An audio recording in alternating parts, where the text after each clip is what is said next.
Good almost morning. It's actually noon. Thank you for being here. Yesterday marked 11 months since Russia's brutal full-scale invasion of Ukraine. 11 months in which the Ukrainian people have showed Putin and the world the full force of their courage and the indomitable determination to live free. And through every single step of this horrific war, the American people have been strong and unwavering in their support, and Democrats and Republicans in Congress have stood together. The United States has worked in lockstep with our allies and partners around the world to make sure the Ukrainian people are in the strongest possible position to defend their nation, their families, and against the truly brutal aggression of Russia. I haven't seen the likes of this in a long time. The United States and Europe are fully united. This morning, I had a long conversation with our NATO allies, German Chancellor Scholz, French President Macron, Prime Minister Sunak, and the Italian Prime Minister Meloni, to continue our close coordination and our full support of Ukraine. Because you all know, I've been saying this for a long time, the expectation on the part of Russia is we're going to break up. We're not going to stay united. But we are fully, thoroughly, totally united. With spring approaching, Ukrainian forces are working to defend the territory they hold and preparing for additional counteroffensives. To liberate their land, they need to be able to counter Russia's evolving tactics and strategy on the battlefield in the very near term. They need to improve their ability to maneuver in open terrain, and they need an enduring capability to deter and defend against Russian aggression over the long term. The Secretary of State and the Secretary of the military behind me they've been deeply involved in this whole effort.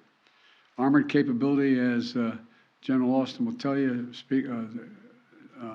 has been critical, and that's why the United States has committed hundreds of armored fighting vehicles to date, including more than 500 as part of the assistance package we announced last Friday. And today I'm announcing that the United States will be sending 31 Abrams tanks to Ukraine, the equivalent of 1 Ukrainian battalion. Secretary Austin has recommended this step because it will enhance the Ukraine's capacity to defend its territory and achieve its strategic objectives. The Abrams tanks are the most capable tanks in the world. They're also extremely complex to operate and maintain. So we're also giving Ukraine the parts and equipment necessary to effectively sustain these tanks on the battlefield. And we'll begin to train the Ukrainian troops on these issues of sustainment, logistics, and maintenance as soon as possible. Delivering these tanks to the field is going to take time. Time that we'll use to make sure the Ukrainians are fully prepared to integrate the Abrams tanks into their defenses. We're also closely coordinated this announcement with our allies. The American contribution will be joined by an additional announcement, including that will be readily available and more easily integrated for use in the battlefield in the coming weeks and months from other countries. I'm grateful to Chancellor Scholz for providing German Leopard 2 tanks and will lead an effort to organize a European contribution of 2 tank battalions for Ukraine. I want to thank the Chancellor for his leadership and his steadfast commitment to our collective efforts to support Ukraine. Germany has really stepped up, and the Chancellor has been a strong voice for unity, a close friend, and for the level of effort we're going to continue. Supporting Ukraine's ability to fight off Russian aggression to defend its sovereignty and territorial integrity is a worldwide commitment. Not just look, it's a worldwide commitment. Last week, in Germany, Secretary Austin convened the Ukraine Defense Contact Group for the 8th time.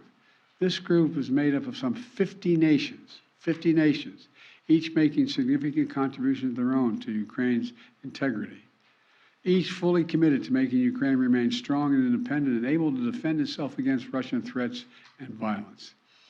I want to thank every member of that coalition for continuing to step up. The UK, the United Kingdom, recently announced that it's donating Challenger 2 tanks to Ukraine. France is contributing AMX-10s, armored fighting vehicles. In addition to the Leopard tanks, Germany, like the United States, is also Germany is also sending a Patriot missile battery. The Netherlands is donating a Patriot missile and launchers. France, Canada, the UK, Slovakia, Norway, and others have all donated critical air defense systems to help secure Ukrainian skies and save the lives of innocent civilians who are literally the target of Russia's aggression. Poland is sending armored vehicles. Sweden is donating infantry fighting vehicles. Italy is giving artillery. Denmark and Estonia are sending howitzers. Latvia is providing more Stinger missiles. Lithuania is providing anti-aircraft guns. And Finland recently announced its largest package of security assistance to date. You may remember I was asked a while ago what I think was going to happen. And I said, I let Putin know. He thought that he's going to end up with the Finlandization of Europe. Well, he's got the NATOization of Finland. He's gotten something he never intended. Together with our allies and partners, we've sent more than 3,000 armored vehicles, more than 8,000 artillery systems, more than 2 million rounds of artillery ammunition, and more than 50 advanced multi-launch rocket systems, anti-ship and air defense systems, all to help counter Ukraine's brutal aggression that's happening because of Russia. And look, today's announcement builds on the hard work and commitment from countries around the world, led by the United States of America, to help Ukraine defend its sovereignty and its territorial integrity. That's what this is about, helping Ukraine defend and protect Ukrainian land. It is not an offensive threat to Russia. There is no offensive threat to Russia. If Russian troops return to Russia, they'll be there where they belong. This war would be over today. That's what we all want, an end to this war in just and lasting terms. You know, our teams do not permit one nation. We're not going to allow one nation to steal a neighbor's territory by force. Our terms that preserve Ukraine's sovereignty and territorial integrity and honor the UN Charter. They're the terms we're working on. And you know, these are the terms we all signed up for, and 143 nations voted for in the United Nations General Assembly last October. So, the United States, standing shoulder to shoulder with allies and partners, is going to continue to do all we can to support Ukraine. Putin expected Europe and the United States to weaken our resolve. He expected our support for Ukraine to crumble with time. He was wrong. He was wrong. And he was wrong from the beginning, and he continues to be wrong. We are united. America's united, and so is the world. And we approach the one-year mark, as we do, of the Russian full-scale invasion of Ukraine. We remain united and determined as ever in our conviction and our cause.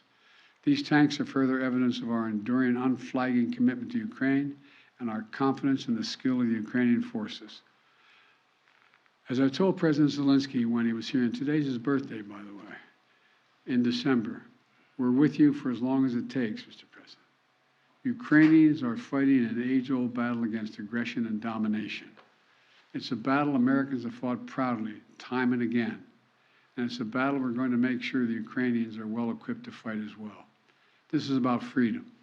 Freedom for Ukraine. Freedom everywhere. It's about the kind of world we want to live in, the world we want to leave to our children.